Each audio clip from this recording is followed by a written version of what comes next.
Basketball fans, what is up? And welcome to the All Basketball Podcast. It's your host, Maurice. Just me, Maurice, this time with the first edition of the last 10. And what I mean by the last 10 games for significant teams in the NBA. But really all teams, with at this point, we're almost 60 games into the 82-game season.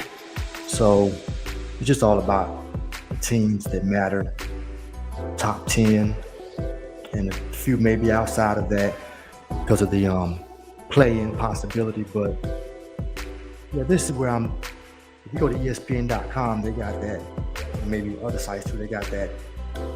When you look at the standings, they got that last 10 column all the way over to the right, and it shows you how teams are doing in the last 10. So I'm coming to you for this first session for the first time to talk about the last 10 of some of your contenders and hot streaks they're on.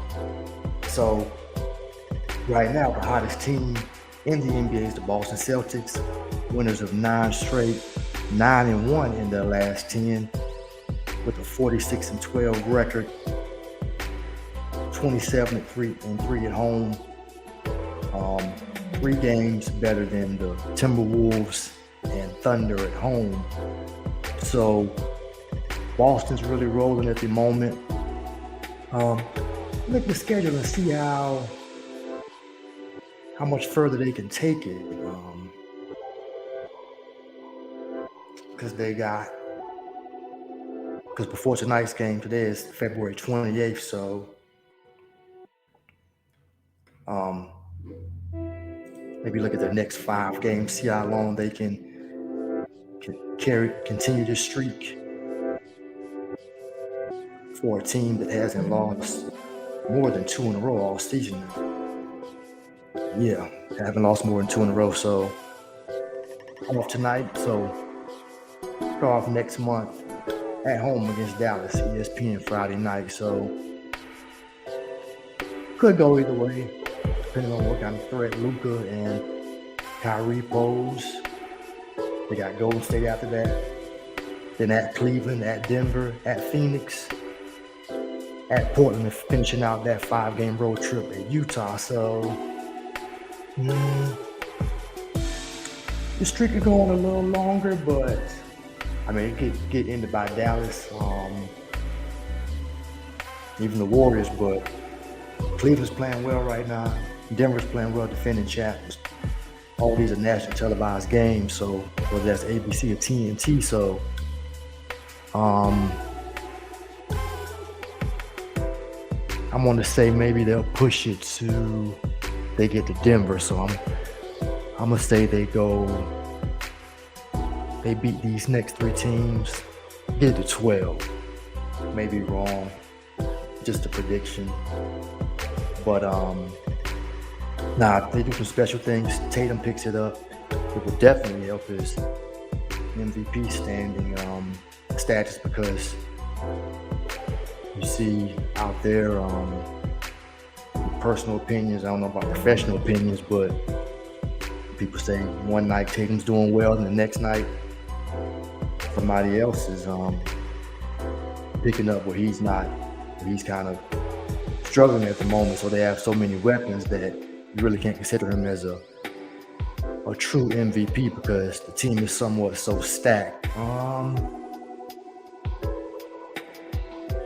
You can go with that, not go with that. I think definitely Porzingis being the 3rd or 4th best option is when he's healthy is great. Tatum is your leader, Brown right behind him, Holiday for defense.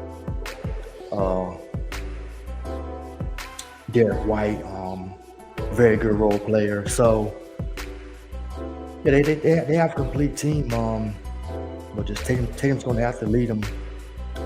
They're going to go probably as far as he leads them, or it's going to be a superior collective effort, since they do play a good amount of defense and are one of the more better defensive teams in the league. I guess just the main thing is how heavily they depend on that 3-point shot. That's kind of been their Achilles heel. Sometimes they just getting to chucking so many threes. You want to get up 50 attempts or whatever it is. They're, that comes back to bite them. But yeah, so Boston, the hottest team right now. Second hottest team are the Thunder. Is 6 in a row. Young squad. Hammered the Rockets last night on TNT. So Shea Gill just putting up big numbers. Jalen Williams supporting them. Chet Holmgren, you got him blocking shots, taking it coast to coast, dunking on the opposition. So young team, but they have some. They're really rolling. Could be having a somewhat surprising season. Not playoffs tested, but as far as postseason play, they're not tested much there. But 6 straight, second in the West, right there, pretty much. Just percentage points, however you want to break it down, behind Minnesota. The Timberwolves, who have won 2 in a row. So OKC 8-2 in their last 10. So they're legit winning record on the road as well. So very good team, and people talk a lot about it. Say if they have to play the Warriors or the Lakers in the first round, or say even the Mavs, will they have enough experience?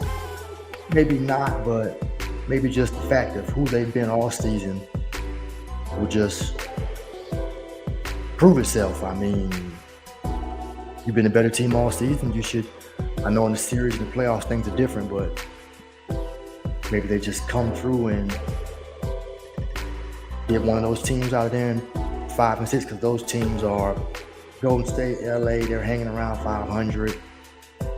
Not obviously they're not consistent. They're just they play well and they don't play well. So at some point they're going to get knocked out convincingly. This could just be one of those years, but. And the Thunder, they definitely want to get to the second round. Don't want to be a one and done, even though it'll be a learning experience. Get further and take that lump in the second round, then keep building off that. But they definitely want to get past the first round.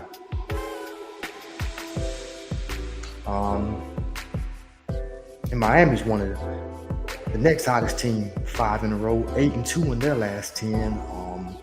I know Rozier's out. They had that fight with the Pelicans. People got suspended. Butler, Jovic may still be suspended, but Jaime Jaquez, I mean, really, those, not the latest game. They played last night, I think. It wasn't last night's game, but I mean, he was putting in the moves. I mean, and I'm familiar with it because I saw him play at UCLA when they made a run during that. They got knocked out by Gonzaga that year. Then they played Carolina next year. So I just randomly seen a good bit of Jaquez. I mean, great footwork out of the post, hitting fadeaways, out of the triple threat, facing you up. I mean, he has the tools to score in the mid-range. Stayed in college for a while, but hey, that was to his benefit. I mean, he came out, Miami saw something, they drafted him. Probably would be rookie of the year if it wasn't for Wembanyama doing what he's done, and just all the expectations being met by him, blocking shots, scoring enough. The team is bad, and then Holmgren's playing well on an even better team. So any other year, he probably have a good chance of being rookie of the year, but he was putting in putting their work on. It wasn't last night against the Blazers, but who are a bad team and one of the on quite a losing streak right now. But the Hawkins didn't have 7 points last night, so. But with them playing, I'm sorry, Rozier is healthy, so Miami's healthy. So 5 straight. They're going much longer. I'm not sure. I know they got Denver coming up tomorrow night on TNT, so should be a good game. I mean, they could catch Denver. Denver's kind of picking up 1-3 straight. Nothing really to brag about at the moment, but they are. I think they're going to pick it up with a little more than 20 pivotal games left in the season. The Nuggets, that is, I'm talking about, because they want to stay up there, probably in that top 4. Maybe make their push to get definitely to get some type of I mean, if the playoffs start today, they have home court advantage. So, but maybe just improve on the standings and go into the playoffs playing well, better than they did last year. Even though last year they turned it up when they got the playoffs, going 16-4 overall. But they could very well end Miami's streak and keep their own alive.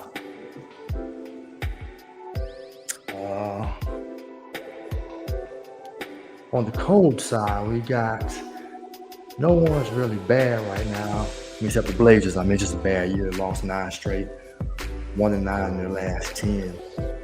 But contenders, Sacramento 5-5, last 10. And I guess New York and Philly, both 3-7 in their last 10. You can kind of expect that from Philly with Embiid still being out. It's really only Maxey, Tobias Harris when he has a good game. Never really been a consistent player like that. And the money was he's getting a nice paycheck, but and then the Knicks still adjusting, adding Bogdanovich into their lineup. Bojan Bogdanovich, that is. I mean, Russ is going to score. They're going to play defense,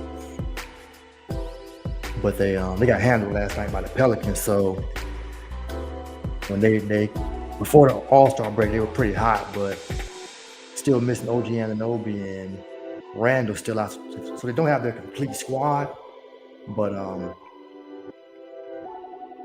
just trying to stay in the mix and hold the fort now until they get those key pieces back to help them stay in that top 4. Whether they're 4th right now, they want to stay there or better.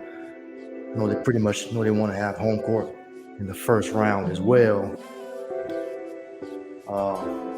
Like I said, out west, Phoenix 6-4 in their last 10. The Clippers 6-4. Not the hottest team since December like they've been. And plus Paul George has the hamstring or knee? I'm sorry. He's having a knee issue, and they play the Lakers tonight. Clippers to be the home team. So you see how long the Paul George injury lasts. His injury's always been an issue with the Clippers. So I mean, I don't expect much from them if James Harden is second option or first option. Third option, we're good to go. No pressure. But Paul George and Kawhi need to be there for the Clippers to really make this run. Many are expecting them to make. And I mean, as their first trip to the finals, second trip to the conference finals, or really challenge Denver or Minnesota, maybe even OKC in the tough West. That's as far as the last 10. Those are the noteworthy things. The Wizards lost 12 straight, so they're 0-10 in their last 10.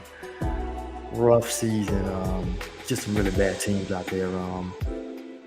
Jordan Poole's coming off the bench for them and played okay last night against Golden State. I didn't see it, just saw a few stats from it. The Warriors came in there and won as they should. Warriors not 8-2 in the last 10, 30-27 overall, and they're just above 500 at home and on the road. So they're just an okay veteran team. Klay Thompson going to the bench seems to have helped him. So he had another shot at Will last night, but it just is what it is. I mean, he's as a starter, he's pretty much washed up. I mean, you'll have a night here and there, but he's not going to be the starter he used to be.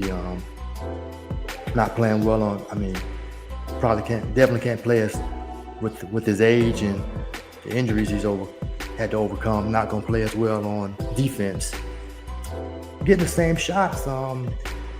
Just an off year, especially. I mean, not shooting it well, especially when it comes to playing against the best players on the other side from the other team. I mean, he just isn't able to make shots. Maybe some of the shots look the same, spot ups, but it's just been ice cold. And Chris Paul's back for them. He's hoping to stay healthy the rest of the way. Been out at least a month. He's been gone for some time. So we'll see how him coming back, how they adjust to that. It's still going to be small, and their schedule is supposed to be one of the easiest. Wizards definitely easy game last night.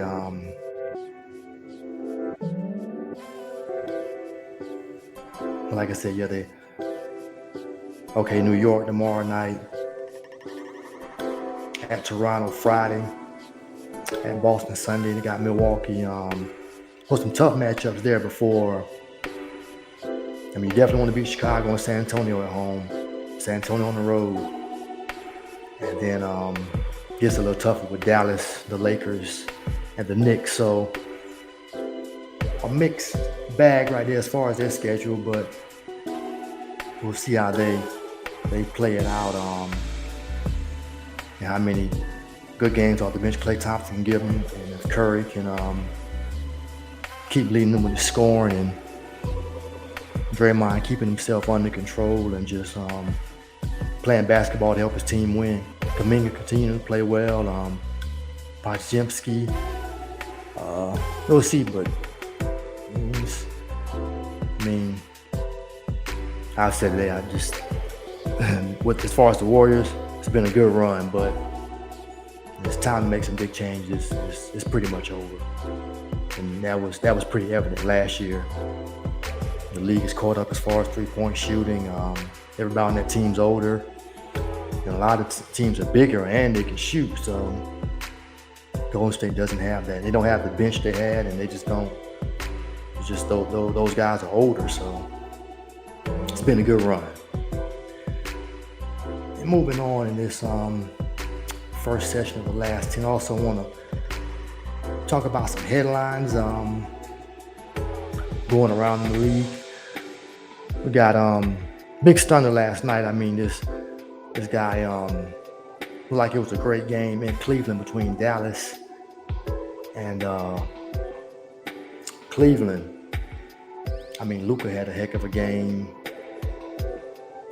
What do you have, like 45? Let me get there. Yeah. But basically, game went down to the wire, and they had excuse me. He had 45, 9 rebounds, 14 assists. Game goes down to the wire. Kyrie Irving helped him out in his return to Cleveland. Talks come up about them, whether they should retire his jersey or not. I say, yeah, he helped them win that long championship. He made the shot to seal the game. Played great in that comeback in the finals in 16. So, yeah, retired the man's jersey. Yeah, so like I said, it came down to the wire. Luka found PJ Washington. He made like a weird short shot layup with 2.1 left. So Cleveland inbounds the ball, gives it to Max Strus from 59 feet. This dude drilled, not all net, but close, a three-pointer to win the game. And it shouldn't be surprising. I mean, he had 15 points that quarter. He made 4 threes in the final quarter. So it made sense. And I think Donovan Mitchell, who's playing at the MVP level, keeping the Cavs up there with the best in the East. He had 31. He made 7 threes. Him and Strus both made 7 threes. So I think his quote summed it up well. He said, man, just to see it go through, especially what he did for us in the fourth, it had to be him too. We dream of a shot like that. So for him to get that after what he did for us the whole fourth quarter, man. So that was impressive. Even Strus said the last 5 felt pretty good. I felt a rhythm, and it's fun when you do that. Every time I shot it, I felt like it was going in, and it was. Same with the last one. So while he felt like that shot from 59 feet away was going in, that's pretty crazy. Thrilling game. One Dallas pretty much thought they had. I mean, especially with the output Luka had and the way they've been playing lately, because they went into the All-Star break as one of the hottest teams, and even came out of it as one of the best. But you hope to get in the tight West. I mean, because they're 7-3 in their last 10. That was a second straight loss. That's just one they probably really hope to get, because with a little more than 20 games left, there's less and less room for error in the tough West. And they're 8th right now, so that means they have to play their way in and see if they can get another hot streak going. The schedule could be pretty tough. I mean, it's just so weird with these guys. They have the firepower offensively, but I guess main thing, got to get the defense together. Luka needs to play more defense, stop complaining so much, and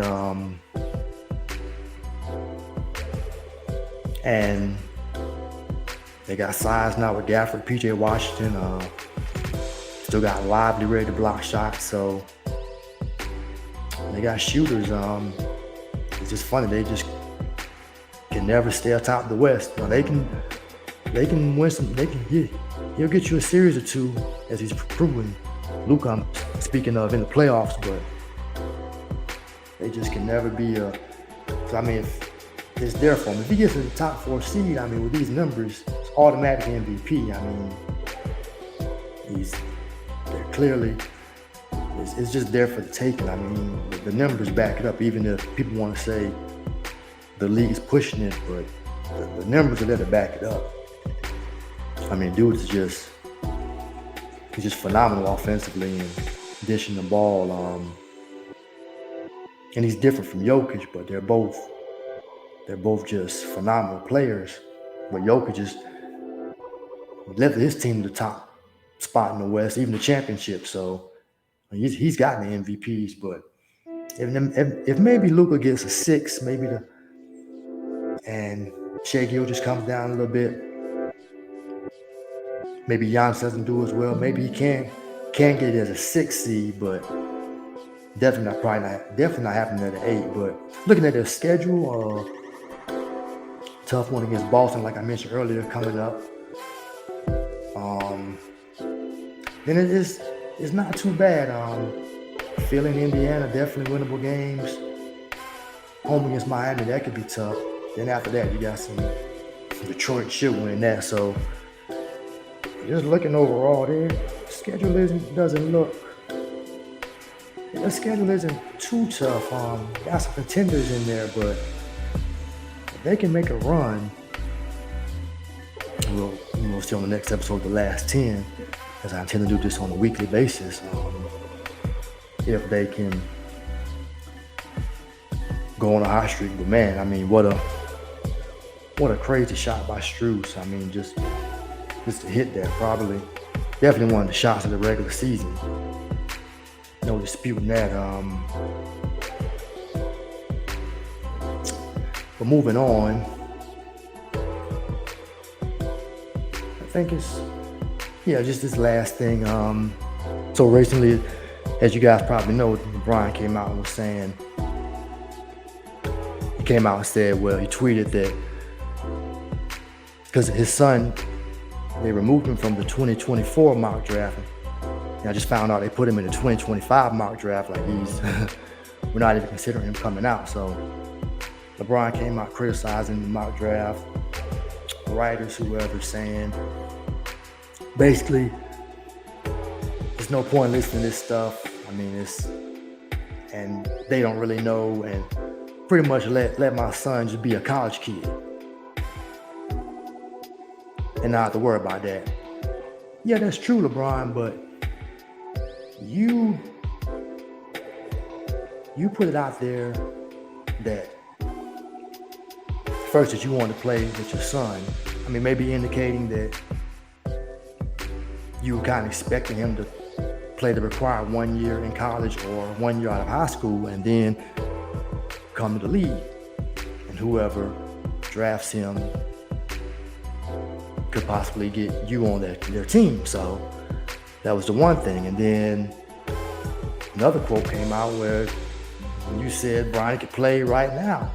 Not too long ago, he could play right now. He's better than 75% of the players in the NBA.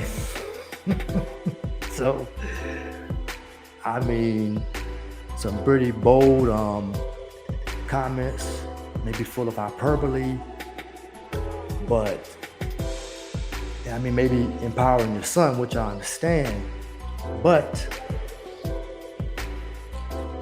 when your son's team is bad and he's not shooting well, just averaging 5 points, not to say people who average 5 points aren't ready for the league, because the draft is pretty much based on potential. They want to get to you as early as possible, so it's not just that. But if he was just some random guy who averaged 5 points and shot in the 30s as far as field goals, or maybe even worse from three-point range, it wouldn't even be considered. I mean, he wouldn't even be being mentioned, but he's your son. This comes with the territory of him being your son and what you said about him. Now, y'all can kill it and just say Ronnie's in no rush to come out, or he's not coming out. He needs more time, and let him take as much as he needs. Even though I want to play with him, but he's not ready. But I'll try to stay. I hope to stay around to play with my son, play on the same team. So it can't be one thing where you're bigging them up, then you're telling people to chill out, let them just worry about college basketball. I mean, as Jay-Z quoted, I mean, is it Uchi Wally Wally or is it One Mike? When he was dissing Nas. Which one is it, LeBron? I mean, I saw you remove the tweet, but it can't be both. Or you can just kill the noise and just come out and say, my son's not coming out. Or you're disappointed he got removed from this year's mock draft, which Yeah, it doesn't mean anything, but these guys watch, they scout, they may talk to some people, obviously.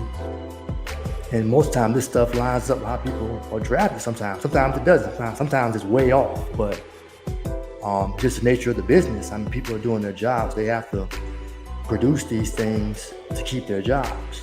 And it just comes with the territory. I know you want to be LeBron, you want to be a protective father, and you should be. But you got to stand on one side and take what comes with you bigging up your son and expecting him to play in the NBA, or just accept the reality of the situation that he's not having a great year.